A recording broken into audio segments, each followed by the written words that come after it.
This is one of my favorite horrors of 2023 so far. Let's do it.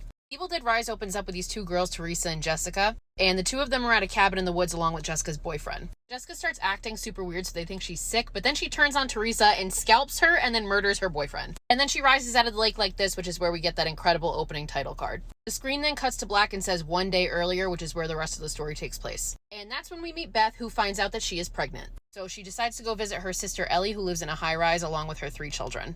Danny, Bridget, and Cassie. 3 of them go out to get pizza, but while they're coming back, an earthquake hits, which opens up a hole in the parking garage. Danny decides to go investigate this hidden chamber where he finds a whole bunch of weird religious shit. He finds 3 phonograph records from the 20s as well as a very strange book. And despite Bridget urging him to leave everything, he takes it. So he listens to the first record where he discovers that the book that he has is the first of 3 volumes of the Necronomicon, which if you've watched any previous Evil Dead movie, you know is the book that starts all the trouble. The second record is the priest reciting an incantation which awakens the Deadites. Fun fact, the priest's voice is Bruce Campbell, aka Ash Williams from the original Evil Deads. So the incantation is recited and the power to the whole building immediately goes out. As that's happening, Ellie is in the hallway going to do laundry and we see her get possessed by an unseen force. She comes back to the apartment and everybody quickly realizes that there is something wrong. She is super menacing and she starts to threaten her own family. Ellie starts begging Beth to protect her children and then she dies. So obviously everybody is super confused and devastated and Beth goes to get the neighbors to help them lay Ellie's body to rest in her bedroom. And also to find a way out of the building because the staircase has collapsed and the elevator is damaged, so now they can't get out of the building.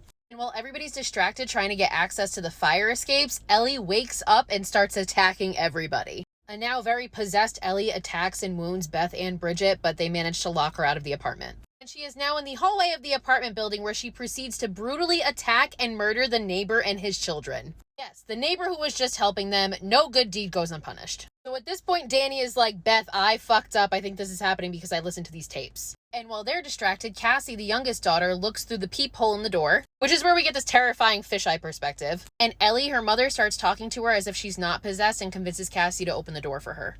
So Danny and Beth hear the commotion and they come out and save Cassie and re-lock Ellie out of the apartment. But while that's happening, we see Bridget now becoming possessed through the wound that she was given by Ellie earlier. So Bridget attacks Beth, and this is where we get the infamous cheese grater scene. She literally takes a cheese grater and rips the skin off Beth's leg. And then she turns on Danny and Cassie, but Cassie manages to impale Bridget with a broken broom handle. So now they wrap up Bridget's body and they put her in her bedroom. So Beth now goes back to listen to the third and final record, hoping that it's going to tell her how to defeat the Deadites. But she doesn't really hear good news because the priest says that they failed and everybody close to him who tried to help died. And the only way to defeat the Deadites is by completely destroying the host. But while they're listening to that, Bridget revives because obviously we can't kill them. And possessed Bridget stabs and kills Danny, but before he dies, he lights her on fire. And while that chaos is happening, Ellie gets back into the apartment by coming through the vents. Possessed Ellie realizes that Beth is pregnant and tries to rip it out of her. But before she can do that, Beth and Cassie, who are now the only 2 remaining, manage to attack her with a pair of scissors and escape.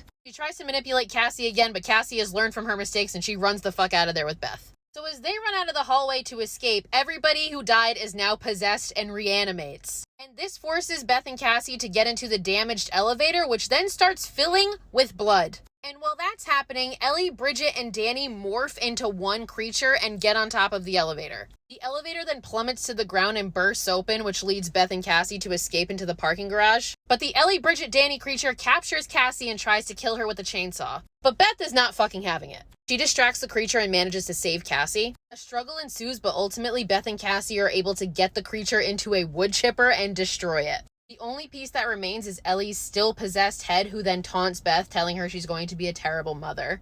And Beth is like, fuck you, and kicks Ellie's head into the wood chipper, completely destroying the creature. And then we watch as Beth and Cassie leave the building having survived. But wait, there's more. We see daylight come and it's the next morning. Which remember, this all took place 1 day before the opening did. And we see Jessica in the parking lot going to leave for her vacation to the cabin in the woods with her friend Teresa and her boyfriend. And we see her being attacked by an unseen force and the movie ends. So we're left to understand that the Deadites have not been defeated and the cycle is to continue.